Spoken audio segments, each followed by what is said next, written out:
অন্যায়ভাবে কোনো মুসলিম যদি কোনো সংখ্যালঘুরে হত্যা করে জান্নাতে যাওয়া তো দূরের কথা, ওই মুসলিম জান্নাতের ঘ্রাণও পাবে না। সহিহ বুখারীর বর্ণনা, মান খাতালা মুআহাদান লাম ইয়ারাহ রাইহাতাল জান্নাহ ওয়া ইন্না রিহাহা লা ইউজাদু মিন মাসিরাতি 40 আমা। যে জান্নাতের ঘ্রাণ 40 বছর দূরের রাস্তা থেকেই পাওয়া যায়। আল্লাহ বলেন, ও বিশ্বাসীরা শোনো, যারা আল্লাহকে বেছে নেকে দেব দেবীর পূজা করে, অন্য উপাস্যের পূজা করে, তাদেরকে ডাকে, ওই দেবতাদেরকে তোমরা গালি দিও না। যদি ওই দেবতাদেরকে গালি দাও তাহলে ভুলবশত, শত্রুতাবশত তারা তোমাদের রব আল্লাহকে গালি দেবে। ঠিক কিনা? হিন্দু আর হিন্দুত্ববাদ এক নয়, ইহুদি ধর্ম আর জায়নিজম এক নয়। জায়নিজমের বিরুদ্ধে আমাদের সংগ্রাম, আমাদের জেহাদ। চিল্লায় বলেন ঠিক কিনা? এই যে ফিলিস্তিনের ভাইরা, তারা তাদের স্বাধীনতা সংগ্রামের জন্য লড়াই করছে, করে যাচ্ছে, আমরা এটাকে সমর্থন জানাই। চিল্লায় বলেন ঠিক কিনা? কাশ্মীরের ভাইরা স্বাধীনতার জন্য সংগ্রাম করছে, আমরা সেই সংগ্রামকে সমর্থন জানাই। আওয়াজ করে বলো ঠিক কিনা?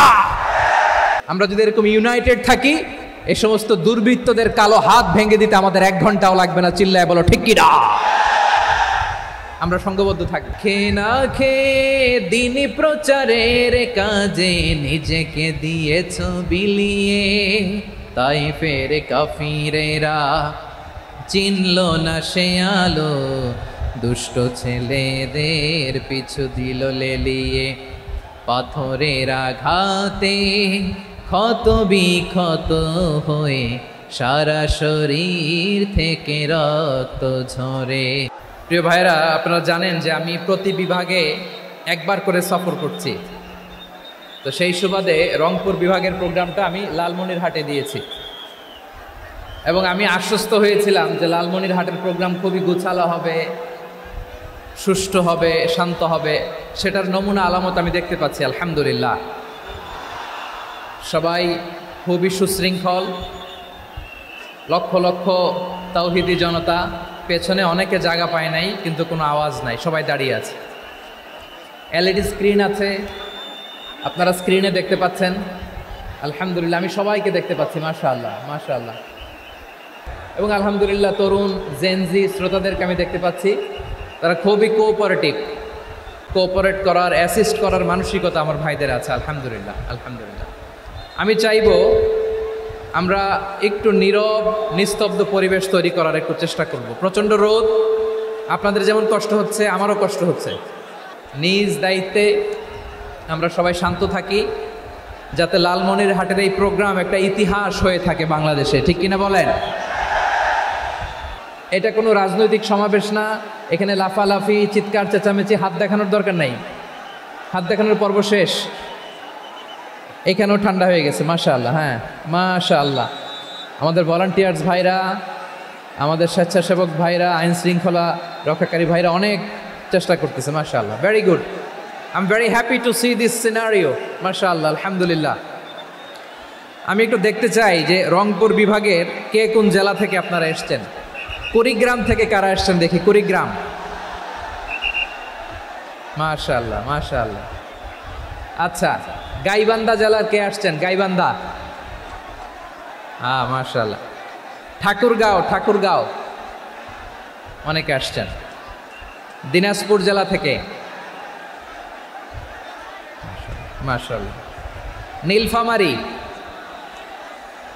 ঠিক আছে, ফি আমানিল্লাহ। পঞ্চগড় অনেক আসছে। রংপুর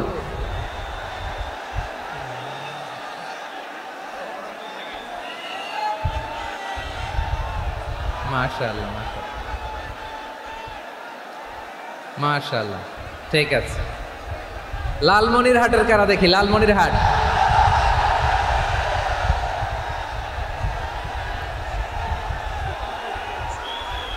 মাশাআল্লাহ মাশাআল্লাহ, ঠিক আছে। আচ্ছা, এই রংপুর বিভাগের বাইরে থেকে অন্য জেলার কারা কারা আসছেন দেখি? আইন শৃঙ্খলা বাহিনী, প্রশাসন, ভলান্টিয়ার্স। শুনেছি আমি প্রায় 5000 ভলান্টিয়ার্স আপনারা নিয়োগ দিয়েছেন আলহামদুলিল্লাহ আলহামদুলিল্লাহ। অনেক গোছালো প্রোগ্রাম। আমার প্রাণ ঢালা ভালোবাসা জানবেন, আমার হৃদয়ের গহীন থেকে ভালোবাসা নেবেন, শুভেচ্ছা জানবেন সবাই। ঠিক আছে, ঠিক আছে। প্রিয় ভাইরা, আমরা আর কাল বিলম্ব না করে মূল আলোচনায় চলে যেতে চাই। আজকে যে টপিকের উপর আমি কথা বলবো, টপিকটা হচ্ছে peaceful coexistence and communal harmony, শান্তিপূর্ণ সহাবস্থান এবং সাম্প্রদায়িক সম্প্রীতি। আমাদের বাংলাদেশে সাম্প্রদায়িক সম্প্রীতি আছে না নাই? আবহমান কাল থেকে আমরা মুসলিম, হিন্দু, বৌদ্ধ, খ্রিস্টান, পাহাড়ি, নৃগোষ্ঠী মিলেমিশে একাকার, আমরা সবাই মিলে বাংলাদেশ। আওয়াজ করে বলেন ঠিক কিনা? আমাদের পারস্পরিক সম্প্রীতি, ভালোবাসা, সৌহার্দ্যপূর্ণ আচরণ, বোঝাপড়া এটা বেশ মজবুত। তবে মাঝে মাঝে আমাদের এই সম্প্রীতির ভেতরে অনেকে ফাটল ধরাতে চায়। আমরা যে সুখে আছি, শান্তিতে আছি, এটা অনেকের ভালো লাগে না, ঠিক কিনা বলেন? আমাদের মধ্যে সাম্প্রদায়িক সম্প্রীতি, সৌহার্দ্যপূর্ণ আচরণ, ভালোবাসা এটা আবহমান কাল ধরে আছে। তার প্রমাণ, আমরা তাফসিরুল মাহফিলের আয়োজন করলে আমাদের হিন্দু ভাইরা ডিস্টার্ব করে না, ঠিক কিনা? এবং আমি যদি বলি হাত তোলেন, হিন্দু ধর্মের কারা কারা এসেছেন, কত শত কত হাজার যে হাত উঠবে, আপনি অবাক হয়ে যাবেন। আমি চাচ্ছি না হাত উঠাতে। খুলনাতে সর্বশেষ যে আমি প্রোগ্রাম করে গেলাম, সেখানে কয়েকশো হিন্দু ভাই আসছে আমাদের আলোচনা শুনতে, আলহামদুলিল্লাহ। অনেক বৌদ্ধরা আসে, অনেক খ্রিস্টানরা আসে। এবার সফরেও অনেক হিন্দু ভাইরা আমার সাথে দেখা করেছে। তারা বলেছে, হুজুর আমরা আপনার আলোচনা শুনি, আলহামদুলিল্লাহ বলেন। So it's our responsibility to present hour religion to our non Muslim brothers and sisters. আমাদের অমুসলিম ভাই বোনদের কাছে ইসলামের সৌন্দর্য তুলে ধরা এটা আমাদের দায়িত্ব। We all are the ambassador of Islam. আমরা প্রত্যেকে দায়িত্বশীল, আমরা প্রত্যেকে এক একজন ইসলামের অ্যাম্বাসেডর, আলহামদুলিল্লাহ বলেন। এজন্য এমনভাবে দ্য বিউটি অফ ইসলাম, ইসলামের সৌন্দর্য আমাদেরকে ফুটিয়ে তুলতে হবে, যাতে করে নন মুসলিমরা শাহাদা পড়ে, কালিমা পড়ে মুসলমান হয়ে যায়। অনেক নন মুসলিম ভাই বোন আমাদের হাতে শাহাদা পড়ে, কালিমা পড়ে মুসলমান হয়েছে, অনেক। সো আমরা যেন ইসলামের বিউটিটাকে তুলে ধরতে পারি এবং এই যে সম্প্রীতি, এটাকে যেন আমরা অটুট রাখতে পারি। আদতে আদতে বাংলাদেশের ইতিহাস বলে আমাদের দেশে কোনো দাঙ্গা নাই, আছে? লালমনিরহাটের ভাইরা আওয়াজ করে বলেন, আমাদের দেশে হিন্দু মুসলিম দাঙ্গা আছে? আমরা ভাই ভাই, আওয়াজ করে বলুন তো, আমরা কি ভাই ভাই? কিন্তু কিছু দুষ্ট লোক আছে, তারা আমাদের সম্পর্কের মধ্যে ফাটল ধরাতে চায়, ঠিক কিনা বলেন? মাঝে মাঝে ঝগড়া লাগাতে চায়। দেখবেন পত্রপত্রিকায় দেখা যায় বিভিন্ন ধর্মীয় উপাসনালয়গুলোতে হামলা চালানো হয়। এগুলো রাজনৈতিক উদ্দেশ্য প্রণোদিত, এগুলোর সাথে ইসলামের কোনো সম্পর্ক নাই। এই জন্য এই দুর্বৃত্তদের ব্যাপারে আমাদের সাবধান থাকতে হবে। আমরা সবসময় যেমনি ঐক্যবদ্ধ, ইউনাইটেড, আমরা যদি এরকম ইউনাইটেড থাকি, এই সমস্ত দুর্বৃত্তদের কালো হাত ভেঙে দিতে আমাদের 1 ঘন্টাও লাগবে না। চিল্লায় বলো ঠিক কি না? আমরা সংঘবদ্ধ থাকবো। এই যে আমাদের পিসফুল কোএক্সিস্টেন্স, শান্তিপূর্ণ সহাবস্থান, যেদিন হিন্দুদের পূজা অনুষ্ঠান, আমরা ওই দিন তাফসির মাহফিল করি না, ঠিক কিনা বলেন? যেদিন আমাদের তাফসিরুল কোরআনের প্রোগ্রাম, ওই দিন আমাদের হিন্দু ভাইরা ডিস্টার্ব করে না, সুবহানাল্লাহ। হিন্দুদের পূজা অনুষ্ঠানে মাদ্রাসার ছাত্র যে পাহারা দেয়, গোটা বিশ্বে এরকম দৃষ্টান্ত নজির বিরল, ঠিক কিনা বলেন? আইন শৃঙ্খলা বাহিনীর পাশাপাশি মাদ্রাসার ছাত্ররা যে সেখানে পাহারা দেয়, গোটা পৃথিবীতে এই দৃষ্টান্ত আপনি পাবেন না। মাদ্রাসার ছাত্ররা, তারা তো কোরআনের ধারক, তারা হাদিসের ধারক, তারা কেন মন্দির পাহারা দিবে? এই সম্প্রীতিকে ধরে রাখার জন্য, এই সৌহার্দ্যকে ধরে রাখার জন্য, আমাদের পারস্পরিক ভালোবাসাকে অটুট রাখার জন্য। আওয়াজ করে বলতে হবে ঠিক কিনা?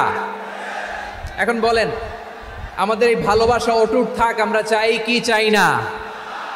আমরা হিন্দু মুসলিম মিলেমিশে শান্তিপূর্ণ সহাবস্থান, সাম্প্রদায়িক সম্প্রীতি, লালমনিরহাটের ভাইয়ের আওয়াজ করে বলুন, এই সাম্প্রদায়িক সম্প্রীতি আমরা চাই কি চাই না? আল্লাহ এই দেশকে তুমি বরকতময় করো, বাংলাদেশকে তুমি শান্তিময় করো। আওয়াজ করে সবাই বলেন আমিন। প্রিয় ভাইরা, আমি বলেছিলাম আমার আলোচনার বিষয় হচ্ছে শান্তিপূর্ণ সহাবস্থান, সাম্প্রদায়িক সম্প্রীতি। আমরা দেখব ইসলাম আমাদেরকে কি কি দিক নির্দেশনা দেয়। তাকায় থাকো আর কান খাড়া, আওয়াজ হবে না। হ্যাঁ, মাশাআল্লাহ মাশাআল্লাহ, ঠিক আছে। আমরা দেখব যে রাসূল সাল্লাল্লাহু আলাইহি ওয়াসাল্লাম এই পিসফুল কোএক্সিস্টেন্সের জন্য আমাদের কি শিখিয়েছেন। কি কি গাইডলাইন দিয়েছেন, আমরা 1, 2, 3, 4 করে এগুলো আপনাদের সাথে শেয়ার করব। আমি আপনাদের খেদমতে সূরাতুল আনআমের 108 নম্বর আয়াত তেলাওয়াত করেছি। এখানে আল্লাহ রাব্বুল ইজ্জা ওয়াল জালাল তিনি ইরশাদ করছেন, ওয়ালা তাসুব্বুল্লাযীনা ইয়াদউনা মিন দুনিল্লাহি ফায়াসুব্বুল্লাহা আদওয়াম বিগাইরি ইলম কাযালিকা যায়্যান্না লিকুল্লি উম্মাতিন আমালাহুম সুম্মা ইলা রাব্বিহিম মারজিউহুম ফায়ুনাব্বিউহুম বিমা কানু ইয়ামালুন। রব্বুল আলামিন বলেন, গোলাম ও আমার ইমানদার বান্দারা শোনো শোনো, লা তাসুব্বুল্লাযীনা ইয়াদউনা মিন দুনিল্লাহ ফায়াসুব্বুল্লাহা আদওয়াম বিগাইরি ইলম। আল্লাহ বলেন, ও বিশ্বাসীরা শোনো, যারা আল্লাহকে বেছে রেখে দেব দেবীর পূজা করে, অন্য উপাস্যের পূজা করে, তাদেরকে ডাকে, ওই দেবতাদেরকে তোমরা গালি দিও না। যদি ওই দেবতাদেরকে গালি দাও তাহলে ভুলবশত শত্রুতাবশত তারা তোমাদের রব আল্লাহকে গালি দেবে, ঠিক কি না? তোমরা যদি তাদের দেবতাদের গালি দাও, ওরা রেগে তোমার আল্লাহরে গালি দিবে। রব্বুল আলামিন বলেন, খবরদার বিশ্বাসীরা, আল্লাহ ছাড়া যারা অন্যান্য উপাস্যদেরকে ডাকে, দেবতাদেরকে ডাকে, তাদেরকে তোমরা গালি দিও না। ওই সমস্ত দেবতাদেরকে যদি তোমরা গালি দাও তাহলে তারা আল্লাহকে গালি দিবে, ঠিক কিনা বলেন? আমরা দেবতাদের গালি দিলে ওরা আল্লাহকে গালি দিবে। রব্বুল আলামিন বলেন, খবরদার দেবতাদেরকে গালি দিও না, তাহলে ওরা তোমার রব আল্লাহরে গালি দেবে। প্রতিটি জাতির জন্য তাদের কাজকে আমি আল্লাহ সুশোভিত করে রেখেছি, তারা সবাই একদিন আমার কাছেই ফিরে আসবে। এরপর আমি রব্বুল আলামিন তাদের আমলনামা তাদেরকে জানিয়ে দেব। সুবহানাল্লাহ পড়ে। অন্য ধর্মের দেবতাদেরকে যে গালি দেয়া যাবে না, এই আদেশটা কার? আরো জোরে বলুন, কার? গালি দিবেন কোন দেবতাকে? দিবেন? যদি দেন তাহলে ওরা আল্লাহরে গালি দিবে, তাহলে আল্লাহরে গালি খাওয়াইলো কে? আপনি, ঠিক কিনা বলেন? আমি আল্লাহকে গালি খাওয়ানোর কারণ হলাম, কারণ আমি যদি গালি না দিতাম ওরা আমার রবকে গালি দিত না। আওয়াজ করে বলেন, ঠিক কিনা? তাহলে প্রিয় ভাইয়েরা, ইসলাম আমাদেরকে শিখায়, সূরাতুল আনআমের 108 নম্বর আয়াত থেকে আমরা বুঝলাম, কোনো ধর্মকে ছোট করা যাবে না। অন্য ধর্মকে ছোট করা মানে ইসলামকে ছোট করা। অন্য ধর্মের দেবতাকে গালি দেওয়া মানে আল্লাহকে গালি খাওয়ানো। আওয়াজ করে বলেন, ঠিক কিনা? খবরদার, এটা করা যাবে না। আর অন্য ধর্মের দেবতাকে যদি আপনি গালি দেন, ওরা ইসলাম থেকে দূরে সরে যাবে। যাও ইসলামের প্রতি আকৃষ্ট হয়েছিল আর কোনোদিন ইসলামের ধারে কাছে আসবে না। আওয়াজ করে বলেন, ঠিক কিনা? গালি দিব না, বরং ইসলামের beauty, the beauty of Islam, ইসলামের সৌন্দর্যকে আমরা তুলে ধরব। আমরা যদি বিশ্বনবী সাল্লাল্লাহু আলাইহি ওয়াসাল্লামের জীবনের দিকে তাকাই, তাহলে আমি দেখব বিষ্ণু ইসলাম মক্কাতে কিংবা মদিনাতে অন্য ধর্মের লোকদের সাথে খুব পিসফুলি লাইফ লিড করেছেন। হোক মুশরিক, হোক খ্রিস্টান, হোক ইহুদি, বিশ্বনবী সবার সাথে মিলেমিশে ছিলেন। আলহামদুলিল্লাহ বলেন। ইসলাম হচ্ছে পিসফুল রিলিজিয়ান। অন্য ধর্মের প্রতি সহনশীলতার সবক ইসলাম আমাদেরকে দেয়। কিন্তু প্রতিটি মুসলিমের এটা মনে রাখতে হবে, আল্লাহর কাছে পছন্দনীয় গ্রহণযোগ্য ধর্ম জীবনাদর্শ একটি, সেটা হচ্ছে ইসলাম। আওয়াজ করে বলেন, সেটা কি? লালমনিরহাটের ভাইয়েরা আওয়াজ করে বলুন, আল্লাহর কাছে মনোনীত ধর্ম একটি, সেটা কি? এজন্য রব্বুল আলামিন বলেন, ইন্নাদ-দীনা ইনদাল্লাহিল ইসলাম, আল্লাহর কাছে মনোনীত গ্রহণযোগ্য অ্যাকসেপ্টেড ধর্ম মতাদর্শ একটা, সেটা হলো ইসলাম। ইসলাম ছাড়া অন্য কোনো ধর্ম যদি কেউ তালাশ করে, তার ওই ধর্ম আল্লাহ গ্রহণ করবে না। ওমাইয়াবতাগি গায়রাল ইসলামি দীনান ফালাই ইউকবালা মিন ওয়া হুয়া ফিল আখিরাতি মিনাল খাসিরিন। Whoever seek anything except Islam, that won't be accepted from him, and he will be loser in the day of judgment. কিয়ামতের দিন ইসলাম ছাড়া কেউ যদি অন্য কোনো ধর্ম তালাশ করেছে দুনিয়াতে, তার এই মতাদর্শ গ্রহণ করা হবে না। and he will be loser, সে হবে লুজার, ক্ষতিগ্রস্ত, হাই হাই কোম্পানির ম্যানেজার। ওর আমও শেষ, সালাও শেষ। আওয়াজ করে বলেন ঠিক কি না? এজন্য ইসলাম পেয়ে আমরা খুশি না বেজার? প্রত্যেক নামাজ শেষে আমরা আল্লাহরে বলি, আল্লাহ রাদিতু বিল্লাহি রাব্বা ওয়া বিল ইসলামি দীনা ওয়া বি মুহাম্মাদিন নাবিয়ান ওয়া রাসূলা। ও আল্লাহ, তোমারে রব হিসেবে পেয়ে আমরা খুশি। ও আল্লাহ, ইসলামকে ধর্ম হিসেবে পেয়ে আমরা খুশি। বিশ্বনবীকে আমাদের রাসূল পেয়ে আমরা খুশি। ঠিক কিনা বলেন? ইসলাম ছাড়া অন্য কোনো ধর্ম আমরা গ্রহণ করব না। ঠিক কিনা বলেন? আল্লাহর কাছে অ্যাকসেপ্টেড রিলিজিয়ান একটা, সেটা ইসলাম। তো বিশ্বনবী সাল্লাল্লাহু আলাইহি ওয়াসাল্লাম মক্কাতে কিংবা মদিনাতে খুব পিসফুলি এক্সিস্ট করেছেন, যে কোনো ধর্মের সাথে মিলেমিশে চলেছেন। তার প্রমাণ আমরা যদি রাসূল সাল্লাল্লাহু আলাইহি ওয়াসাল্লামের বায়োগ্রাফির দিকে তাকাই, তাহলে দেখব তিনি মুশরিকদের সাথে পিস ট্রিটি করেছেন, শান্তি চুক্তি, পিস ট্রিটি, পিস এগ্রিমেন্ট। আপনারা হুদাইবিয়ার সন্ধির নাম শুনেছেন? আমার লালমনিরহাটের কলিজার টুকরা ভাইয়েরা, হুদাইবিয়ার সন্ধির নাম আপনারা শোনেন নাই? ৬ষ্ঠ হিজরিতে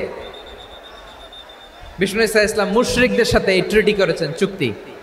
কাদের সাথে? মুশরিকদের সাথে। আমরা তো মুসলমান বসতে পারি না। আমরা দুই মুসলিম ভাই একসাথে বসে চা খেতে পারি না, গল্প করতে পারি না। বিষ্ণু ঈসা ইসলাম মুশরিকদের সাথে ট্রিটি করেছেন, হুদাইবিয়ার সন্ধি। এই সন্ধির আগে মক্কা থেকে কেউ মদিনায় যেতে পারে না, মদিনা থেকে কেউ মক্কায় যেতে পারে না। কিন্তু এই সন্ধির পরে ট্রাফিক স্বাভাবিক হয়ে গেল। মক্কার লোকেরা মদিনায় আসতে পারে, মদিনার লোকেরা মক্কায় আসতে পারে। এটাকে বলে সুলহে হুদাইবিয়া, the peace agreement of Hudaibiya, শান্তি চুক্তি। আমরা পৃথিবীতে এখন অনেক শান্তি চুক্তির নাম শুনি, এগুলো সব the piece treaty of Hudaibiya থেকে কপি করা। আল্লাহু আকবার। তাহলে বিশ্বনবী সাল্লাল্লাহু আলাইহি সাল্লাম তিনি যে শান্তিপূর্ণ সহাবস্থানে বিশ্বাসী ছিলেন, মুসলমানেরা যে অন্য ধর্মের প্রতি সহনশীল, তার প্রমাণ হচ্ছে এই পিস ট্রিটি। শুধু তাই নয়, মদিনায় যে বিষ্ণু ইসলাম মদিনা চার্টার করলেন, মদিনা সনদ, সাহিফাতুল মদিনা, এটার বলে মদিনা চার্টার। যে ওয়েস্টে, ইউরোপে, আমেরিকাতে তারা অনেক চার্টার করে, এই সব চার্টার মদিনা চার্টার থেকে কপি করা। আওয়াজ করে পড়েন সুবহানাল্লাহ। বিষ্ণু ইসলাম মদিনায় গেলেন, মদিনাতে মুসলিম, মুশরিক, ইয়াহুদি, এই তিন ধর্মের লোক মিলে সব স্টেক হোল্ডার যারা আছে সবাইকে নিয়ে বিষ্ণু ইসলাম মদিনা চার্টার করলেন, মদিনা সনদ। পড়েন সুবহানাল্লাহ। শুধু তাই নয়, মক্কাতে বিশ্বনবী পিস এগ্রিমেন্ট করলেন, শান্তি চুক্তি মুশরিকদের সাথে। মদিনাতে যে বিশ্বনবী মদিনা চার্টার করলেন, মদিনা সনদ করলেন ইহুদিদের সাথে। আবার মদিনাতে বিশ্বনবী ইহুদিদের সাথে পিস ডায়ালগ করলেন, ইন্টারফেথ ডায়ালগ করলেন, আন্তধর্মীয় সংলাপ করলেন। যেই সংলাপের মূল ভিত্তি ছিল তাওহীদ। মূল ভিত্তি ছিল কি? তাওহীদ। বিশ্বনবী ইহুদিদেরকে ডাকলেন, আহ্বান করলেন, কুল ইয়া আহলাল কিতাবি তাআলাউ ইলা কালিমাতিন সাওয়াইন বাইনানা ওয়া বাইনাকুম আল্লা না'বুদা ইল্লাল্লাহ ওয়ালা নুশরিকা বিহি শাইআন ওয়ালা ইয়াত্তাখিযা বা'দুনা বা'দান আরবাবাম মিন দুনিল্লাহ فإن تولوا فقولوا اشهدوا بأننا مسلمون। সুবহানাল্লাহ পড়েন। বিশ্বনবী মদিনার ইহুদিদের ডেকে বললেন, ও ইহুদিরা, শোনো শোনো, আসো এমন একটা আদর্শের প্রশ্নে আমরা একত্রিত হই, যে আদর্শের প্রচার তোমাদের নবীরাও করেছে, আমিও করি। যে আদর্শের কথা তোমাদের পবিত্র ধর্মগ্রন্থগুলোতে আছে, আমার কোরআনেও আছে, সেটা হলো তাওহীদ। আমরা এক আল্লাহ ছাড়া কারো ইবাদত করব না, আল্লাহর সাথে কাউরে শরীক করব না, আল্লাহ ছাড়া কাউরে রব মানব না। পড়েন সুবহানাল্লাহ। তাহলে আমার প্রিয় লালমনিরহাটের ভাইরা, মদিনাতে যে তিনি মদিনা চার্টার করলেন, মদিনা সনদ, পিস ডায়ালগ করলেন, শান্তির সংলাপ, ইন্টারফেথ ডায়ালগ করলেন, আন্তধর্মীয় সংলাপ, যার ভিত্তি ছিল তাওহীদ। সুবহানাল্লাহ পড়েন। তাহলে অন্য ধর্মের প্রতি সব সময় ইসলাম সহনশীল, টলারেন্স। যদি আপনি দেখতে চান ইসলামের নবী বিশ্ব নবীর দিকে তাকান, ঠিক কিনা বলেন? আমরা তো সংখ্যালঘুদের রাইটস প্রোটেক্ট করার জন্য কত আইন বানাই, কত বৈঠক করি, কত সংবাদ সম্মেলন করি।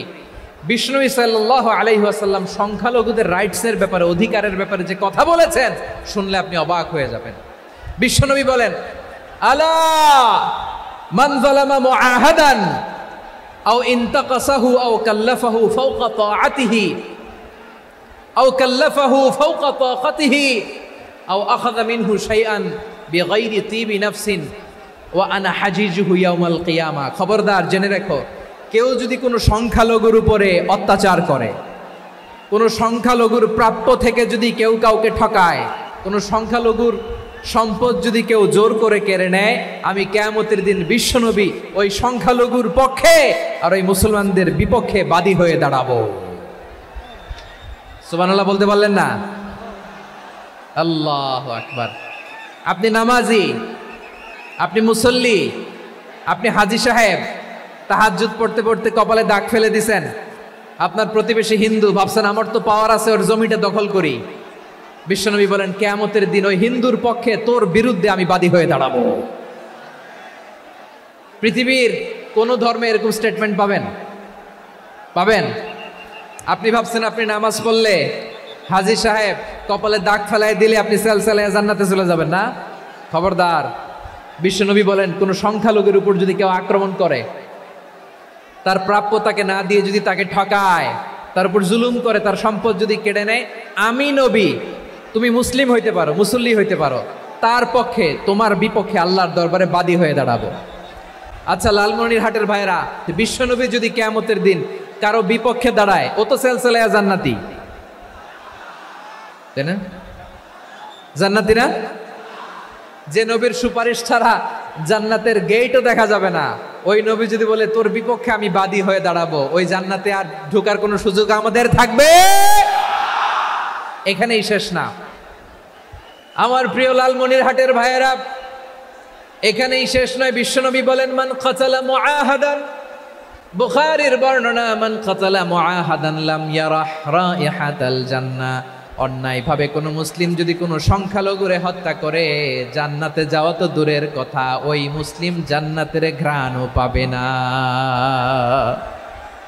সেই বুখারীর বর্ণনা, মান কাতালা মুআহাদান লাম ইয়ারাহ রাইহাতাল জান্নাহ ওয়া ইন্না রিহাহা লা ইউজাদু মিন মাসিরাতি 40 আমা। যে জান্নাতের ঘ্রাণ 40 বছর দূরের রাস্তা থেকেই পাওয়া যায়। সুবহানাল্লাহ পড়েন।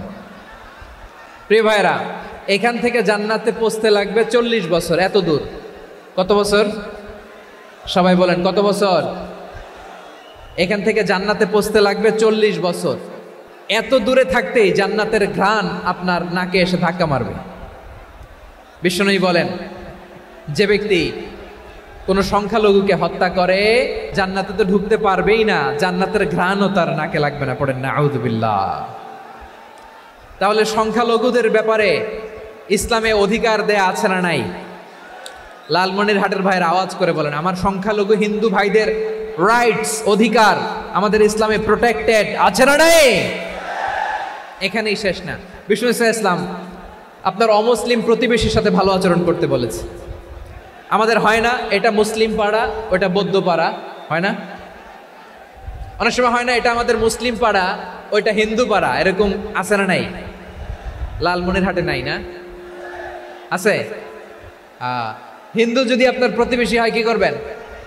ওরে কষ্ট দিবেন নাকি? কেন? ও তো হিন্দু, ও তো আমার আল্লাহরে ডাকে না, ওরে কষ্ট দিলে জায়েজ হবে না? খবরদার। বিষ্ণু ইসলাম বলেন, মান কানা ইউমিনু বিল্লাহ ওয়াল ইয়াউমিল আখির ফালিউকরিম জারাহ। যে আল্লাহ বিশ্বাস করে আর আখিরাতে বিশ্বাস করে, সেজন্য প্রতিবেশীর সাথে ভালো আচরণ করে। সুবহানাল্লাহ। কলিজা জুড়ায় যায় না আমার নবীর কথাগুলো শুনলে? যে আল্লাহ বিশ্বাস করে, যে আখিরাতে বিশ্বাস করে, সেজন্য প্রতিবেশীর সাথে ভালো আচরণ করে। এখানে বলছে মুসলিম প্রতিবেশী, বলছে নামাজি প্রতিবেশী, বলছে আল্লাহওয়ালা প্রতিবেশী, বলছে না। প্রতিবেশী আস্তিক হোক নাস্তিক হোক, প্রতিবেশী মুমিন হোক মুশরিক হোক, প্রতিবেশী হইলেই তার সাথে ভালো আচরণের দরকার আছে না নাই? আমার প্রিয় লালমনিরহাটের ভাইয়েরা, বিষ্ণু ইসা ইসলাম ওনার ইহুদি প্রতিবেশীদের দেখাশোনা করতেন। আমার প্রিয় ভাইরা, প্রতিবেশী আস্তিক হোক নাস্তিক হোক, মুসলিম হোক হিন্দু হোক, তার সাথে ভালো আচরণ করতে হবে। বিষ্ণু ঈসা ইসলাম ওনার ইহুদি প্রতিবেশীর বাসায় যেতেন। কোন প্রতিবেশী? ইহুদি। আওয়াজ করে বলেন, কোন প্রতিবেশী? ইহুদি। এক ইহুদি কিশোর বিষ্ণু ঈসা ইসলামের খেদমত করতে, ইহুদি ছেলে আমার নবীর খেদমত করতো, তারা ছিল নবীর প্রতিবেশী। তো অনেক দিন হয় ইহুদি ছেলেটা আসে না। বিশ্বনবী খোঁজ দিলেন, ঘটনা কি? একটা ইহুদি ছেলে না আমার খেদমতে আসতো, ছেলেটা কই? খোঁজ নিয়ে জানলেন ছেলেটা অসুস্থ। বিষ্ণু ঈসা ইসলাম ওই ইহুদির বাড়িতে চলে গেলেন ওই ছেলেটাকে দেখা করার জন্য, ভিজিট করার জন্য। সুবহানাল্লাহ পড়বেন না? গেলেন, যে দেখে ইহুদি ছেলেটা মুমূর্ষ, যান যান যায় যায় ভাব, বিছানায় পড়ে আছে, তার বাবা দাঁড়ানো। বিশ্বনবী তার মাথার পাশে বসলেন, মাথায় হাত বুলিয়ে দিলেন, আর ছেলেটাকে বললেন, আসলিম, হে ইহুদি ছেলে, আসলিম, ইসলাম ধর্ম গ্রহণ করো। তো ছোট্ট ছেলে ভাবে আমরা ইহুদি, এখন ইসলাম ধর্ম গ্রহণ করলে আব্বা যদি বকা দেয়, ফানাযারা ইলা ওয়াজহি আবি, ছেলেটা তার বাবার চেহারার দিকে তাকালো, দেখি আব্বা কি কয়। আব্বা যদি বলে তাইলে ইসলাম ধর্ম গ্রহণ করবো। ইহুদি ছেলেটা তার বাবার দিকে যখন তাকালো, ওর বাবা বলে, আতি আবুল কাসিম, আবুল কাসিম যা বলে তাই করো। আবুল কাসিম হচ্ছে বিষ্ণু ঈসা ইসলামের একটা কুনিয়াত, উপনাম। আমার রাসূলের বড় ছেলের নাম ছিল কাসেম। যেমন দেখবেন আমাদের এলাকায় কারো ছেলের বড় ছেলের নাম যদি হয় আব্দুল্লাহ, এরা আব্দুল্লাহর বাপ বলে ডাকে। কারো বড় মেয়ের নাম যদি হয় ফাতেমা, এরা কি ডাকে? ফাতেমার বাপ বলে না? তো বিষ্ণু ঈসা ইসলামের বড় ছেলের নাম ছিল কাসেম। ইহুদি বাবা বলল, আতি আবুল কাসেম, আবুল কাসেম যা বলে তাই শোনো, মানে মোহাম্মদ যা বলে তাই শোনো। এই কথা শুনে ছেলে সাহস পাইছে, ছেলে আবার পড়তে আরম্ভ করলো, আশহাদু আল্লাহ ইলাহা ইল্লাল্লাহ ওয়া আশহাদু আন্না মুহাম্মাদার রাসূলুল্লাহ, পড়েন আল্লাহু আকবার।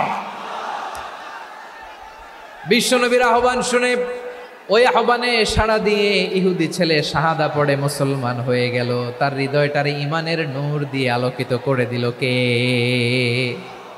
প্রিয় ভাইরা, এবার রাসূল সাল্লাল্লাহু আলাইহি ওয়াসাল্লাম বের হয়ে আসলেন ঘর থেকে, আর বললেন, আলহামদুলিল্লাহিল্লাযী আনকাযাহু মিনান নার, প্রশংসা সে আল্লাহর যে আল্লাহ জাহান্নামে চলে যাচ্ছিল প্রায় এমন একটা লোককে মুহূর্তের মধ্যে কালেমায়ে শাহাদাতের বদৌলতে জান্নাতি বানায় দিলেন। আওয়াজ করে পড়েন সুবহানাল্লাহ। এই হাদিস থেকে আমরা কি শিখলাম? What is the moral of the story? এক নম্বর স্টোরি হলো, প্রতিবেশী ইহুদি হোক হিন্দু হোক, যাবেন, সুসম্পর্ক রাখবেন, উপহার দিবেন, বিপদে পাশে দাঁড়াবেন, তাইলেই তো আপনাদের প্রতি, মুসলমানদের প্রতি তারা আকৃষ্ট হবে, ঠিক কিনা বলেন? আপনি যদি হিন্দুদের সাথে বৌদ্ধদের সাথে নাই মিশেন, নাস্তিকের কাছে নাই যান, তো ইসলামের সৌন্দর্যটা ওরা বুঝবে কেমনে? আমার অনেক হিন্দু পরিচিত ভাই আছে, ওরা আমাদের ইফতারির প্রোগ্রামে এসে একসাথে ইফতারি করে। অনেক মদখোর আমার সাথে বসে একসাথে ডিনার করে, হাফ প্যান্ট পরা, গলায় স্বর্ণের চেইন, হাতে স্বর্ণের ব্রেসলেট, আইসা আমার সাথে ডিনার করছে, আছে এরকম। গাঁজাখোর, আমি বলি আসো, welcome welcome to my dinner, আসো বসো। বসলেই তো আমি ওর ডিএনএ, চিন্তার ডিএনএ চেঞ্জ করে দেওয়ার সুযোগ পাবো, চিল্লায় বলো ঠিক কিনা? আসতে হবে আমার কাছে।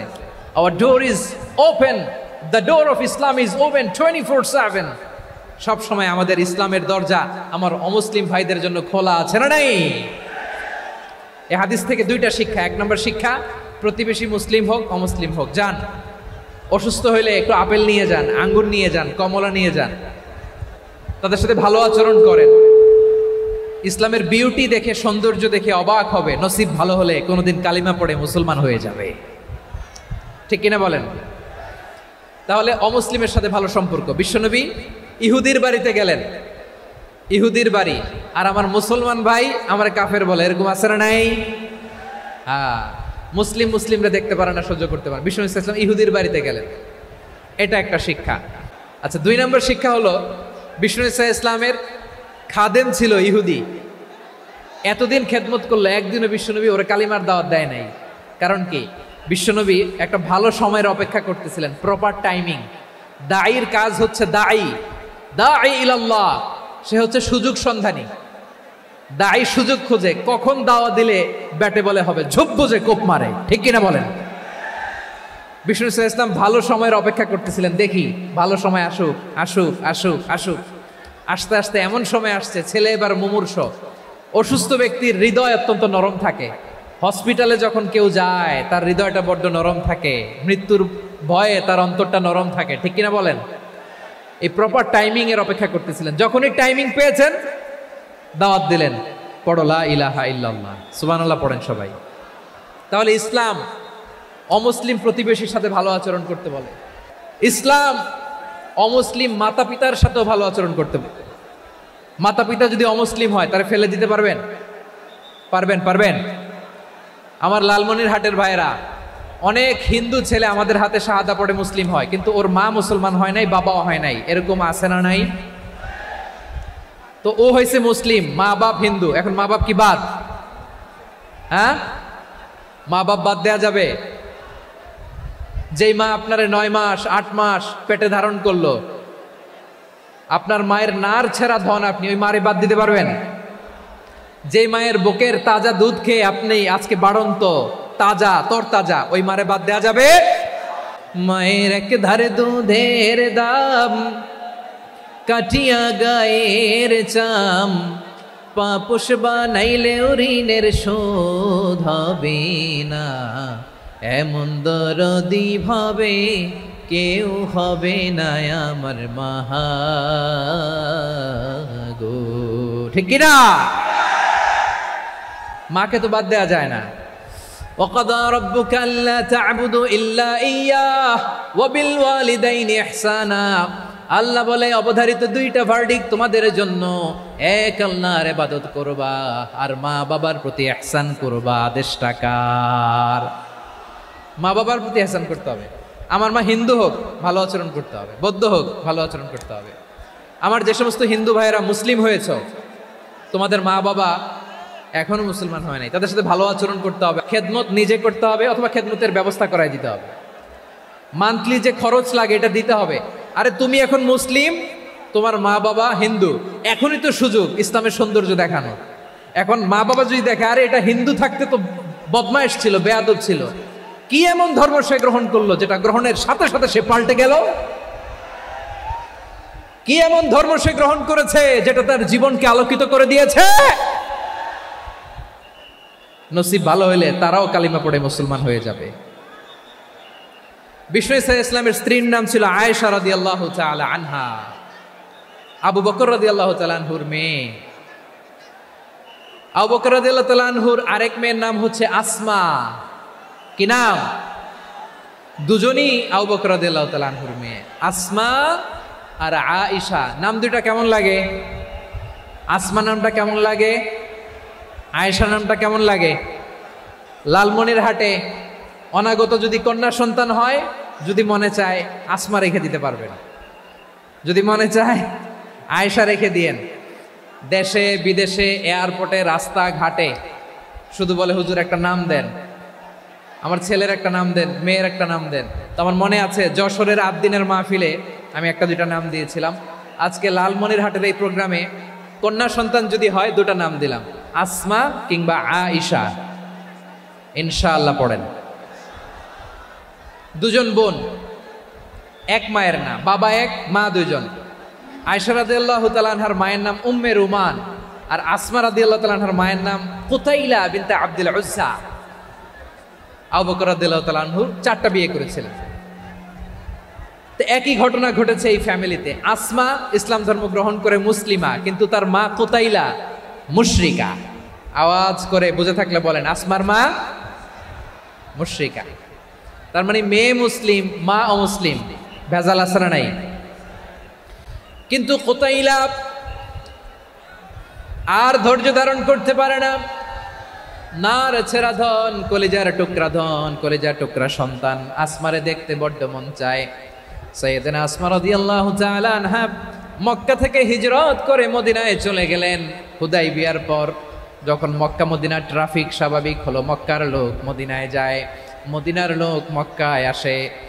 কুতাইলা কলিজার টুকরা সন্তান আসমারে দেখার জন্য কিছু উপহার নিয়ে বিশাল মরুপথ পাড়ি দিয়ে মক্কা থেকে মদিনায় যায়। সুবহানাল্লাহ বলেন। এখন মা আসছে মেয়ের সাথে দেখা করতে, মেয়ে তো আর দেখা দেয় না। মেয়ে ভাবছে আমার মা তো মুশরিকা, অপবিত্রা, তার সাথে কি দেখা দেয়া যাবে? বিশ্বনবীর দরবারে চলে গেলেন। সুবহানাল্লাহ বলেন। কি সৌভাগ্যবান ছিল তারা। মাসলা জানার দরকার হলেই নবীর দরবারে চলে যেত, ঘরে বউয়ের সাথে ঝগড়া হলে নবীর দরবারে চলে যেত। অনেক সাহাবী বলে, আমার পেটে ক্ষুধা লাগলো আমি নবীর কাছে চলে যেতাম, কারণ নবীর চেহারার দিকে তাকালেই আমার পেটের ক্ষুধা মিটে যেত। সাইয়েদানা আসমা রাদিয়াল্লাহু তাআলা আনহা বিশ্বনবীর কাছে চলে গেলেন, যে বললেন, ইয়া রাসূলুল্লাহ ইয়া হাবিবাল্লাহ ইন্না উম্মি কাদিমাতুন ইলাইয়া ওয়া হিয়া রাগিবা। আমার মা মক্কা থেকে অনেক দূর মরুর পথ পাড়ি দিয়ে উপহার সামগ্রী নিয়ে মদিনায় আমার সাথে দেখা করতে এসেছে গো নবী। আমার জানতে বড্ড ইচ্ছে হয় আমি আমার মুশরিকা মায়ের সাথে একটু দেখা করতে পারবো কিনা। আফা আসিলুহা, আগে যেমনি আমি আমার মায়ের সাথে ভালো আচরণ করতাম, যেমনি আমি আমার মায়ের সাথে সদাচরণ করতাম গো নবী, এখন আমি মুসলিমা মা মুশরিকা, এখনো কি আগের মতো সদাচরণ করতে পারবো নাকি? বিশ্বনবী বললেন, নাম সিলিহা, হ্যাঁ রে আসমা, অবশ্যই অবশ্যই, আগে ঠিক যেমন তুমি তোমার মায়ের সাথে ভালো আচরণ করতে, এখনো তেমনি আগের মতো ভালো আচরণ করবা। আওয়াজ করে পড়েন সুবহানাল্লাহ। কি ইসলাম আমরা পেয়েছি! কত ব্রড মাইন্ডেড আমাদের ইসলাম, কত ওপেন মাইন্ডেড ইসলাম, কত ওপেন আপ করতে পারে, চিন্তা করতে পারেন। বিষ্ণু বললেন, হ্যাঁ অবশ্যই, নাম সুলিহা, আগে যেমনি ভালো আচরণ করছো আসমা, এখন ওইরকমই করো, পারলে আরো বাড়ায় করো। সুবহানাল্লাহ বলেন। তাহলে আমার যে হিন্দু ভাইয়েরা, হিন্দু বোনেরা, ইমানের বদৌলতে দৌলতে আপনি ধন্য হয়েছেন, আপনার আম্মা আব্বা এখনো মুসলমান হয় নাই, তাদের জন্য দোয়া করেন, তাদের জন্য দোয়া করেন, আল্লাহ যেন তাদেরকেও ইমানের দৌলত দান করে। আমরা সবাই পড়ি আমিন, আরো জোরে পড়েন আমিন। এখন বলেন, ইসলাম কি ন্যারো মাইন্ডেড রিলিজিয়ান না ব্রড মাইন্ডেড? লালমনিরহাটের যুবক ভাইরা আওয়াজ করো, ইসলাম কি ন্যারো মাইন্ডেড না ব্রড মাইন্ডেড? কতটা ব্রড মাইন্ডেড দেখেন। বিশ্বনবী সাল্লাল্লাহু আলাইহি সাল্লাম অমুসলিমরা যদি নবীকে উপহার দিত, ওই উপহারও বিশ্বনবী গ্রহণ করতেন। সুবহানাল্লাহ পড়েন। আপনার অমুসলিম বন্ধু যদি উপহার দেয়, সেটাও আপনি নিতে পারবেন, যেটা নেওয়া জায়েজ। কিন্তু আপনার বন্ধু যদি আপনার মদের বোতল দেয়, নিতে পারবেন? হ্যাঁ, মদের বোতল দিলে পারবেন না। আপনার বন্ধু যদি আপনার পর্ক দেয়, পর্ক, শুকরের গোশত মিশ্রিত কোনো খাবার, ওটা নিতে পারবেন না। হালাল যে কোনো জিনিস নিতে পারবেন। বিশ্বনবী সাল্লাল্লাহু আলাইহি ওয়াসাল্লাম অমুসলিমদের দেয়া হাদিয়া গ্রহণ করতেন। কেমন নবী ছিলেন! আমার নবীরে চিনে নেন, আমার নবীর অ্যাটিটিউড জেনে নেন। বিশ্বনবী সাল্লাল্লাহু আলাইহি ওয়াসাল্লাম যখন কোনো জনপদে যেতেন, 3টা অপশন নিয়ে যেতেন। প্রিয় ভাইয়ের আওয়াজ করে বলতে হবে, কোনো জনপদে গেলে আমার নবীর অপশন থাকতো কয়টা? আমার মতো 3 আঙ্গুল উঁচু করে দেখান আর বলুন, আমার নবী কোনো জনপদে গেলে কয়টা অপশন নিয়ে যেতেন? 1 নম্বর অপশন, আসলিম তাসলাম। নতুন এলাকায় গেলে বলতেন, আসলিম তাসলাম, ইসলাম ধর্ম গ্রহণ করো, শান্তিতে থাকবা, আমার ভাই হয়ে যাবো, আমরা ভাই ভাই, ইসলাম মানো, আমরা ভাই ভাই। অপশন নাম্বার কত? 1। যদি বলে না ইসলাম মানবো না, ওকে, অপশন নাম্বার 2, মুসলিম হওয়ার দরকার নাই, লা ইকরাহা ফিদ্দিন, ইসলামে কোনো বাড়াবাড়ি নাই। খ্রিস্টান আছো থাকো, বৌদ্ধ আছো থাকো, ইহুদি থাকতে চাও থাকো, কিন্তু আমরা যেহেতু রিজিওনাল সুপার পাওয়ার, আমাদের আন্ডারে থাকো, ট্যাক্স দিয়া থাকো, এটার বলে জিজিয়া। আলেম যারা আছেন বুঝবেন, এটার আরবিতে কি বলে? জিজিয়া। You pay us the tax, we will give you the security. তোমরা ট্যাক্স দিবা, আমরা সিকিউরিটি দিব, আমাদের আওতায় থাকবা, কেউ তোমাদেরকে আক্রমণ করতে পারবে না, আমরা নিরাপত্তা দিব। সুবহানাল্লাহ বলেন। এটা অপশন নাম্বার কত? আচ্ছা, বুঝে থাকলে বলেন, 1 নম্বর অপশন কি ছিল? ইসলাম। ইসলাম মানো, শান্তিতে থাকবা, ভাই ভাই, আমরা ভাই ভাই। অপশন নাম্বার 2, ট্যাক্স দাও, আমরা নিরাপত্তা দিব, মুসলিম হওয়া লাগবে না। এখন 1 নম্বরও মানে না, 2 নম্বরও মানে না, মুসলিম হবো না, ভালো, খ্রিস্টান থাকো, ট্যাক্স দাও, আমরা সিকিউরিটি দিব না, এইটাও মানি না। বিষ্ণু বলেন, তাহলে তলোয়ার আমাদের আর তোমাদের মাঝে ফয়সালা করবে। মুসলিমও হবে না, ট্যাক্স দিবা, নিরাপত্তা দিব, আমরা সুপার পাওয়ার, আমাদের আন্ডারে থাকবে, এটাও না। তাহলে তোমাদেরকে তো আমরা বিশ্বাস করতে পারি না, কখন না কখন বিশ্বাসঘাতকতা করো, কার সাথে মিলে হাত মিলাও, তলোয়ার আমাদের মাঝে ফয়সালা করবে। তখন তিনি জেহাদের সশস্ত্র সংগ্রামের ঘোষণা দিতেন। সুবহানাল্লাহ পড়েন।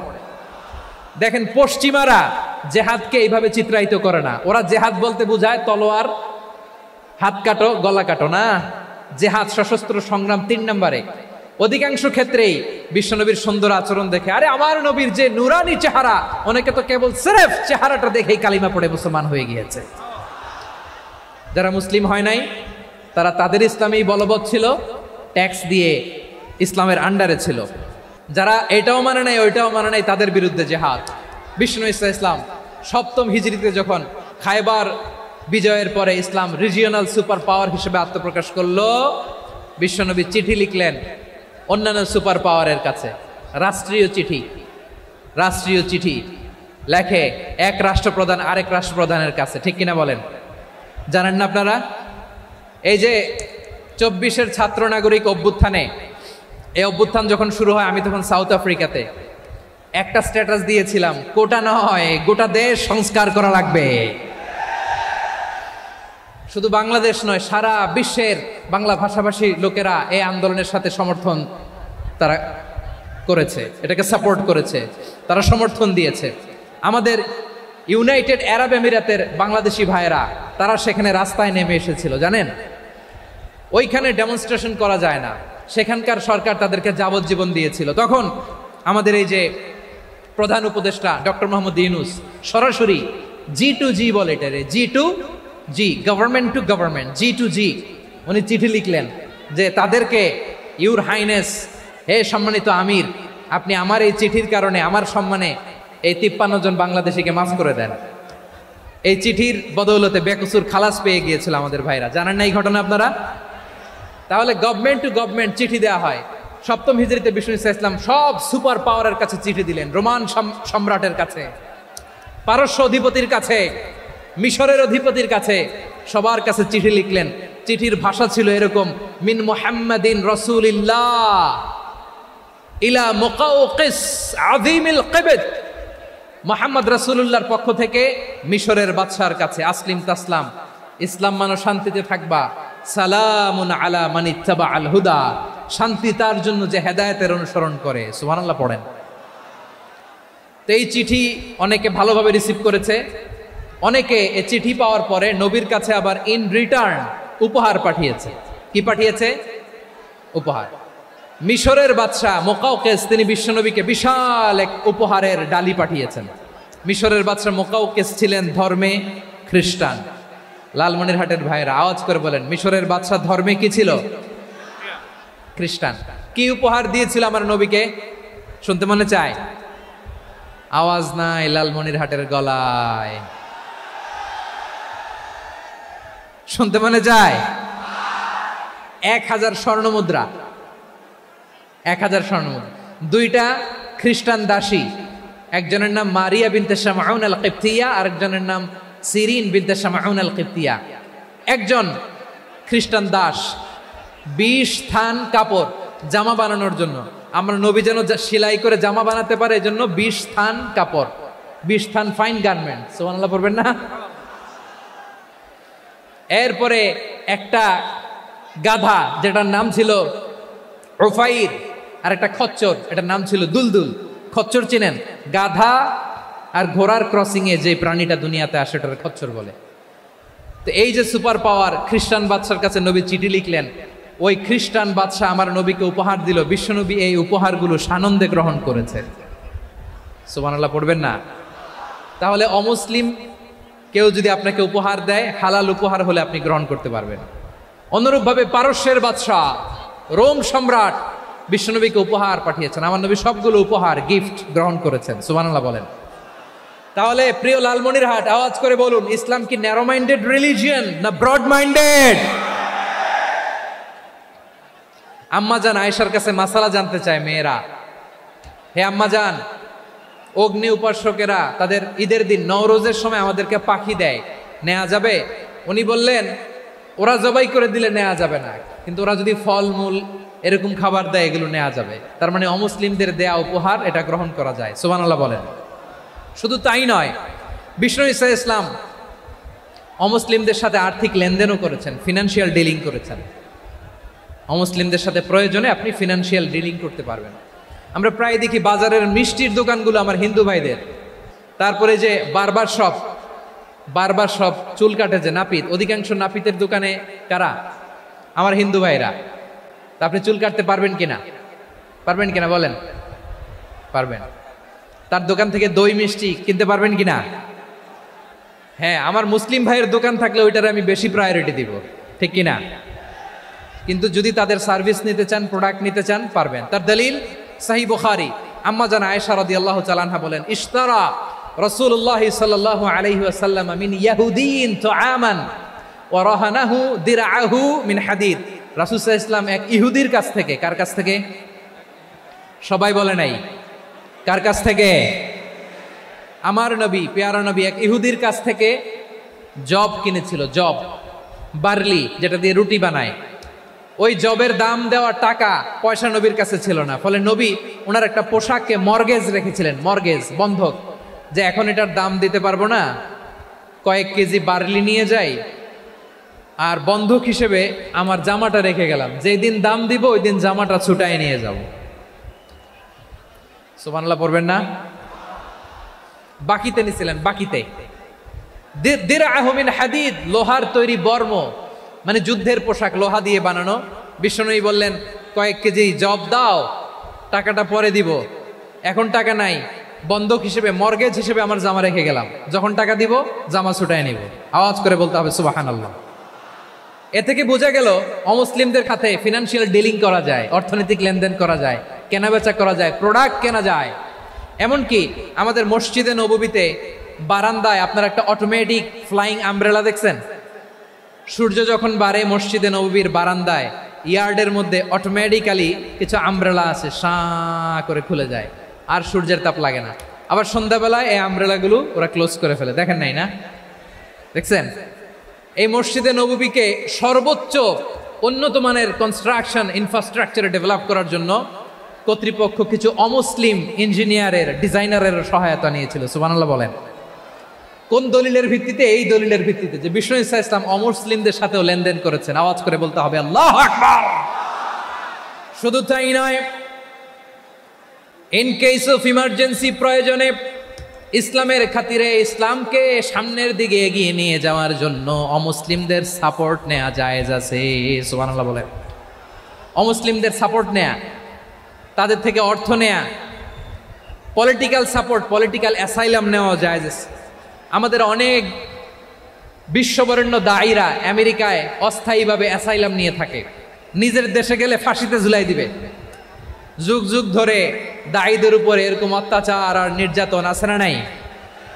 মিশরের অনেক দায়ীরা পাশ্চাত্যে যেয়ে থাকে, এই যে তারা পলিটিক্যাল অ্যাসাইলাম নিয়ে থাকে, রাজনৈতিক আশ্রয়, এটা জায়েজ আছে না? এটা যে জায়েজ আছে তার প্রমাণ স্বয়ং বিশ্বনবী সাল্লাল্লাহু আলাইহি ওয়াসাল্লাম পলিটিক্যাল সাপোর্ট নিয়েছিলেন অমুসলিমদের কাছ থেকে। সুবহানাল্লাহ বলেন। খুব মজাদার একটা ঘটনা, শুনবেন? আপনাদের আগ্রহ দেখে তো মনে হয় না শোনার ইচ্ছা আছে। আছে আছে আমার ভাইরা, বিশ্বনবীর বয়স তখন প্রায় 51 বছর। কত বছর? বিশ্বনবীর সবচেয়ে কাছের মানুষ খাদিজা রাদিয়াল্লাহু তাআলা আনহা ইন্তেকাল করেছেন। বিশ্বনবী বড্ড কষ্ট পেলেন, হৃদয়টা ভেঙে খান খান। যিনি ঘরের ভেতরে বিশ্বনবীকে সান্ত্বনা দিতেন, ভালোবাসা দিতেন, বাইরে গেলে কুরাইশরা বকাঝকা করে, অত্যাচার করে, কিন্তু আম্মাজান খাদিজা রাদিয়াল্লাহু তাআলা আনহা ঘরটারে এমন শান্তির নীড় বানায় রেখেছেন, এই ঘরের ভিতরে ঢুকলে বিশ্বনবীর কলিজাটা ঠান্ডা হয়ে যেত। এজন্য রব্বুল আলামিন বলেন, খাদিজা, ও আমার বান্দি খাদিজা, জান্নাতে এমন স্পেশাল একটা ঘর আমি তোমার জন্য রেডি করে রেখেছি। ওই ঘরের মধ্যে কোনো আওয়াজ নাই, ওই ঘরের মধ্যে কোনো নয়েজ নাই, ওই ঘরে কোনো বিশৃঙ্খলা নাই। কারণ মক্কার জমিনে আমার নবী কুরাইশদের বিশৃঙ্খলা, নয়েজ আর ঝামেলাগুলোকে উপেক্ষা করে যখন তোমার ঘরের ভিতরে ঢুকতো, ঘরটারে তুমি শান্তির নীড়, ঠান্ডা, নীরব, নিস্তব্ধ, নিঝুম আর শান্তির নীড় বানিয়ে রেখেছ। এজন্য জান্নাতে স্পেশাল একটা শান্তির নীড় আমি তোমারে উপহার দেব। ওই প্রিয়তমা স্ত্রী খাদিজা ইন্তেকাল করলেন, বিশ্বনবীর হৃদয় ভেঙে খান খান। আবার ওনার চাচা আবু তালেব ইন্তেকাল করলেন, যিনি পলিটিক্যাল শেল্টার দিতেন নবীকে। কে দিতেন? আবু তালেবের ভয়ে, বিশ্বনবীর এই চাচার ভয়ে কোনো মুশরিক নবীর গায়ে হাত দেওয়ার সাহস পায় নাই।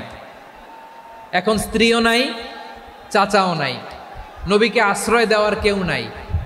নবীর চারদিকে অন্ধকার, নবী এখন কই যাবেন? আমার পেয়ারা নবী নতুন স্টেশন খুঁজতেছেন, নতুন দাওয়াতি প্ল্যাটফর্ম খুঁজতেছেন। তিনি যায়েদ বিন হারেসা রাদিয়াল্লাহু তাআলা আনহুকে নিয়ে মক্কার পাশের একটা নেইবরিং সিটি তায়েফে চলে গেলেন। কোথায় চলে গেলেন? লালমনিরহাটের ভাইয়ের আওয়াজ করে বলেন, কোথায় গেলেন? তায়েফে চলে গেলেন দিনের দাওয়াত দেওয়ার জন্য। কি দেওয়ার জন্য? নাকি জমি কিনতে গেছিলেন? জমি কিনতে, দুনিয়ার যশ খ্যাতির জন্য, নিজের কোনো লাভের জন্য? তায়েফবাসীদেরকে জাহান্নামের আগুন থেকে বাঁচানোর জন্য। আওয়াজ করে বলতে হবে, ঠিক কিনা? বিশ্বনবী বিশাল মরুপথ, পাহাড়ি পথ পাড়ি দিয়ে তায়েফের মরুজমিনে গেলেন কোরআনের দাওয়াত নিয়ে, ইমানের দাওয়াত নিয়ে। কিন্তু তায়েফের লোকেরা বিশ্বনবীর দাওয়াতকে শুধু প্রত্যাখ্যান করেই থামে নাই, তারা বিশ্বনবীর সাথে অত্যন্ত খারাপ আচরণ করেছে। বিশ্বনবীকে শারীরিকভাবে হেনস্থা করেছে, আমার নবীকে শারীরিকভাবে অত্যাচার করেছে, আমার পেয়ারা নবীর গায়ে পাথর মেরেছে, বিশ্বনবীর গা বেয়ে ঝরঝর করে রক্ত ঝরেছে, নবী জামিনের মধ্যে লুটিয়ে পড়েছেন, আবার মেরেছে, আবার নবী হাঁটতে শুরু করলেন, পেছন থেকে আবার মেরেছে, আবার নবী রক্তাক্ত হয়ে জামিনের মধ্যে লুটিয়ে পড়লেন, আবার মেরেছে। বিশ্বনবীর মতো এত সুশ্রী মানব, বিশ্বনবীর মতো এত শুভ্র মানব, বিশ্বনবীর মতো এমন চমৎকার দেহাবয়ব দিয়ে রব্বুল আলামিন কাউকে বানান নাই। এরকম চমৎকার মানুষটাকে তারা তায়েফের ওই জমিনে রক্তাক্ত করেছে। বিশ্বনবী দুনিয়ার কোনো স্বার্থের জন্য সেখানে যান নাই, নিজের কোনো লাভের জন্য, প্রাপ্তির জন্য যান নাই, তায়েফবাসীদের জাহান্নামের আগুন থেকে বাঁচাতে গিয়েছেন। ঠিক কিনা বলেন? খেয়ে না খেয়ে দিন প্রচারের কাজে নিজেকে দিয়েছ বিলিয়ে, তায়েফের কাফিরেরা চিনল না সে আলো, দুষ্ট ছেলেদের পিছু দিল লেলিয়ে, পাথরের আঘাতে ক্ষত বিক্ষত হয়ে সারা শরীর থেকে রক্ত ঝরে। হে রাসূল তোমাকে ভুলি আমি কেমন করে, হে রাসূল তোমাকে ভুলি আমি কেমন করে। পারেন না আপনারা? ধরুন আমার সাথে, হাজার ব্যথা বেদনার পরে ফিরে আসনি তুমি আপন ঘরে, দিনের আলো তুমি ছড়িয়ে দিতে চলে গেলে মদিনায় মক্কা ছেড়ে। হে রাসূল তোমাকে ভুলি আমি কেমন করে, হে রাসূল তোমাকে ভুলি আমি কেমন করে। ঠিক কিনা বলেন? প্রিয় ভাইরা, তায়েফের ছেলেরা নবীকে রক্তাক্ত করলো। আমার নবী কই যাবে? কই যাবে? মক্কায় জায়গা নাই, তায়েফে জায়গা নাই। তায়েফ থেকে ভারাক্রান্ত মন নিয়ে আমার নবী মক্কায় ফিরে আসলেন। বিশ্বনবী মক্কায় ঢুকতে পারেন না। মক্কার মরুভূমির দিকে তাকিয়ে, উপত্যকার দিকে তাকিয়ে বিশ্বনবী ধা ধা করে কাঁদেন, ঝরঝর করে নবীর চেহারা মোবারক থেকে চোখের পানিগুলো বেয়ে বেয়ে পড়ে। আমার জন্মস্থান, আমার শৈশব, কৈশোর, যৌবন কেটেছে এই মক্কায়, আমার এলাকায় আমি ঢুকতে পারি না। বিশ্বনবী মক্কার অনতি দূরে দাঁড়িয়ে জায়েদকে পাঠালেন, জায়েদ যাও দেখো কেউ আমাকে সাপোর্ট করার মতো আছে কিনা, যাও অমুকের কাছে যাও। জায়েদ গেলেন, তারাও প্রত্যাখ্যান করে ফিরিয়ে দেয়। বিশ্বনবী বললেন যাও অমুক লোকের কাছে যাও, তিনিও প্রত্যাখ্যান করে ফিরিয়ে দিলেন। কেউ বিশ্বনবীকে আশ্রয় দিতে রাজি হয় না। নিজ জন্মভূমিতে বিতাড়িত বিশ্বনবী, সর্বশেষ বিশ্বনবী বললেন যাও মুতঈম ইবনে আদির ঘরে যাও। মুতঈম ইবনে আদি মুশরিক, তার কাছে যাও। গেলেন, মুতঈম ইবনে আদি রাজি হয়ে গেল। সুবহানাল্লাহ বলেন। দেখেন, অনেক বিপদের সময়ও আমি নিজে সাক্ষী, সামাজিকভাবে, রাজনৈতিকভাবে কত ঝঞ্ঝা, কত ষড়যন্ত্র, কত কনস্পাইরেসি পাড়ি দিয়ে আমাদেরকে সামনে এগিয়ে যেতে হয়। এই শত্রুদের ভেতরেও একজনকে দাঁড় করিয়ে দেয় যে আল্লাহর কোরআনের জন্য রেডি হয়ে যায়। পড়েন সুবহানাল্লাহ।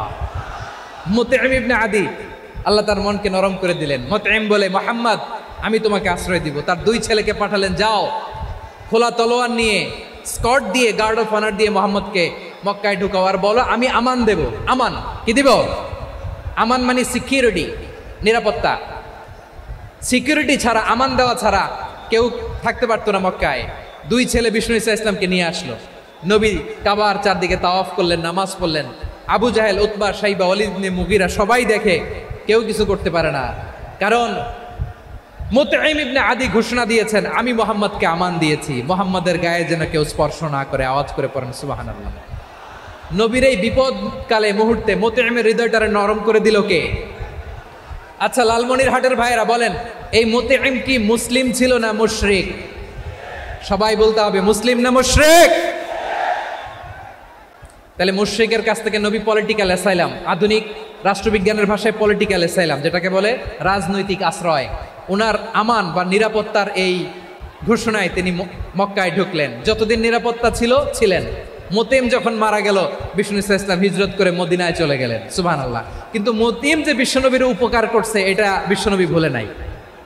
আমাদের অনেকে আছে, উপকার করার পরে আর খেয়াল থাকে না, খাওয়ার পরে গলা দিয়ে নামলে আর খেয়াল থাকে না।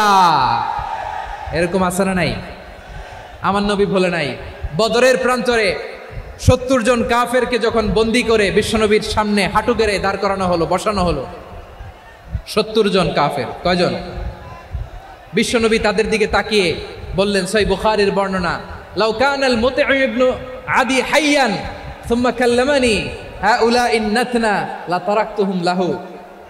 বদরের প্রান্তরে 70 জন বন্দী কাফিরের দিকে তাকিয়ে আমার নবী বললেন, আজকে মুতঈম ইবনে আদি যদি বেঁচে থাকতো আর তোমাদের 70 জনের ব্যাপারে যদি মুতঈম এক বাক্যে একটা সুপারিশ করত, তার সম্মানে আজকে তোদের সবাইরে আমি মাফ করে দিতাম। সুবহানাল্লাহ। নাই? বিশ্বনবী মুতঈমের এই সাহায্যের কথা বলে নাই। 70 জন মুশরিক হাঁটু গেড়ে বসা, নবী চাইলে এখনই এক্সিকিউশন অর্ডার দিতে পারে।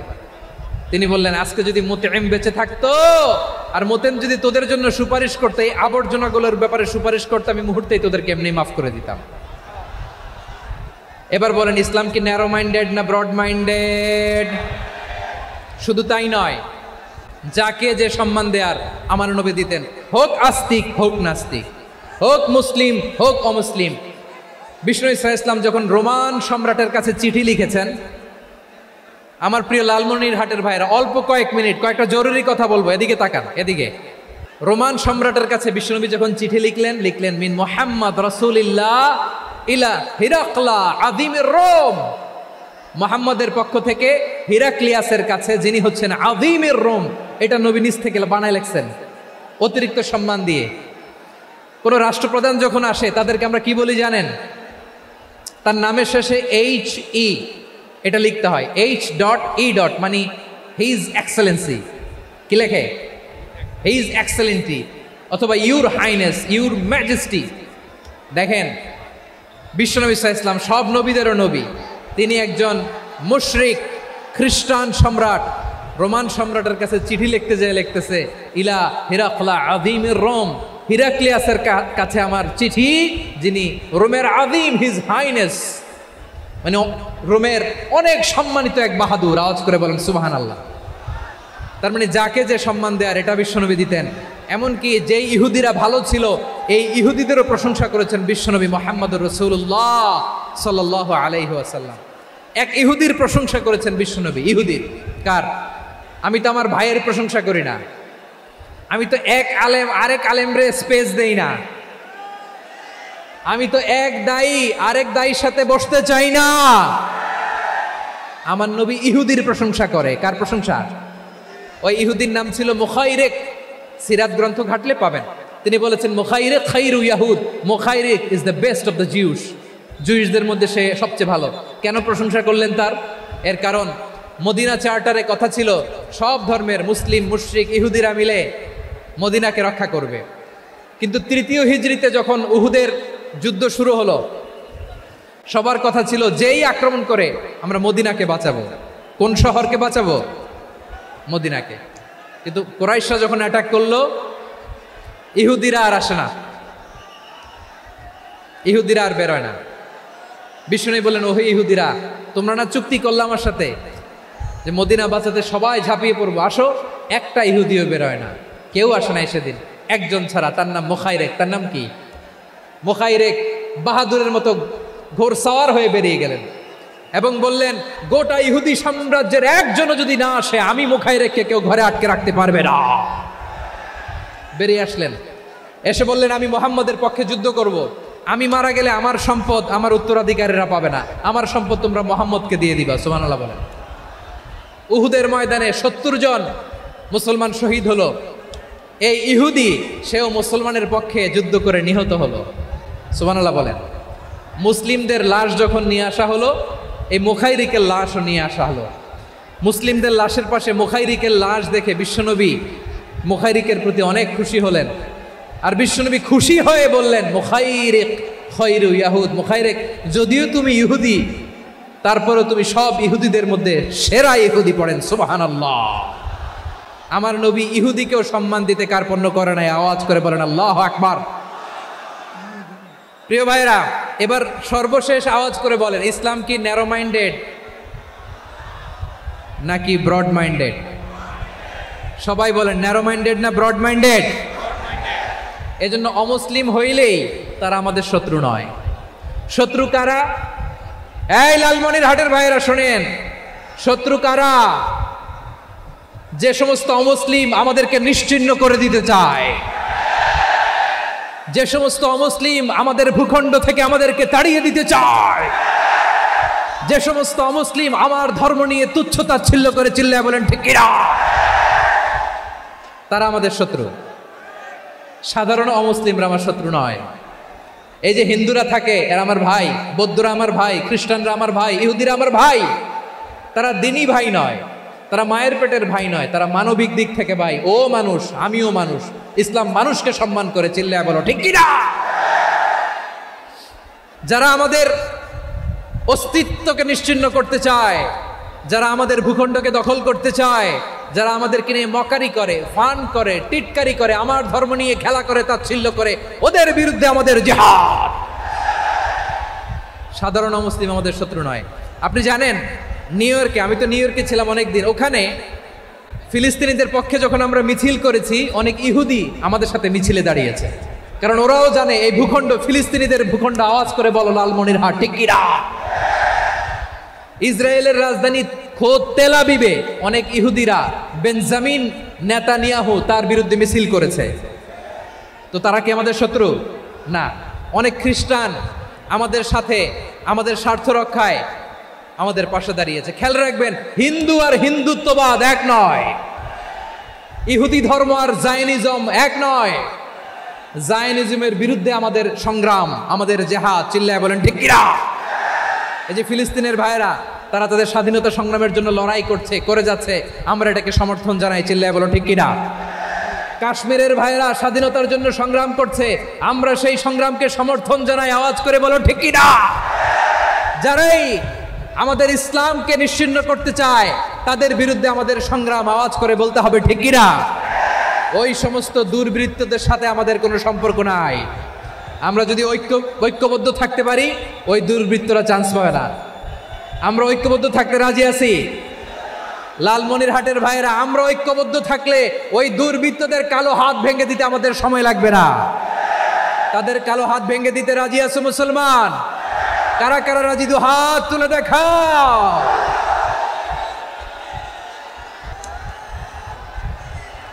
আমার প্রাণ প্রিয় লালমনিরহাটের ভাইয়েরা, শত্রু কাফের আর অশত্রু কাফেরের মধ্যে পার্থক্য আছে না নাই? আবু তালেবও মুশরিক, আবু জাহেলও মুশরিক, কিন্তু দুই মুশরিকে পার্থক্য আছে না নাই? আবু তালেব নবীর চাচা, মুশরিক, মারা গিয়েছে মুশরিক অবস্থায়, কিন্তু আজীবন আমার নবীকে আগলে রেখেছে, আমার নবীকে সাপোর্ট করেছে, ভালোবেসেছে। আবু জাহেলও মুশরিক, মারা গিয়েছে মুশরিক হিসেবে, আজীবন আমার নবীর বিরুদ্ধাচারণ করেছে। আবু জাহেলের শক্তি, সামর্থ্য, স্ট্র্যাটেজি, প্ল্যান সব আমার নবীর বিরুদ্ধে ছিল। এই আবু জাহেলের কারণে একটা দিন শান্তিতে আমার নবী মক্কায় ঘুমাতে পারে না। চিল্লায় বলেন ঠিক কিনা।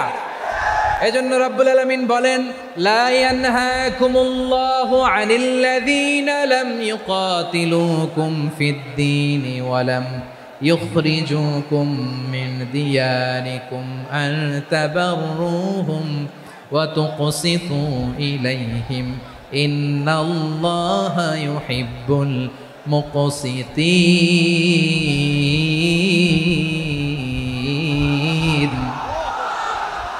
আল্লাহ বলে, গোলামেরা শোনো শোনো, যে সমস্ত অমুসলিম তোমাদের সাথে ধর্মযুদ্ধে লিপ্ত হয় না, তোমাদের বিরুদ্ধে যে সমস্ত অমুসলিম অস্ত্র ধরে না, যে সমস্ত অমুসলিম তোমাদেরকে তোমাদের জন্মস্থান থেকে ভূখণ্ড থেকে তাড়িয়ে দেয় না, তাদের সাথে ভালো আচরণ করতে আমি আল্লাহ নিষেধ করি নাই। তাদের সাথে সদাচরণে কোনো নিষেধাজ্ঞা নাই, বরং তাদের সাথে সদাচরণ করো, এটাই আমি আল্লাহ চাই।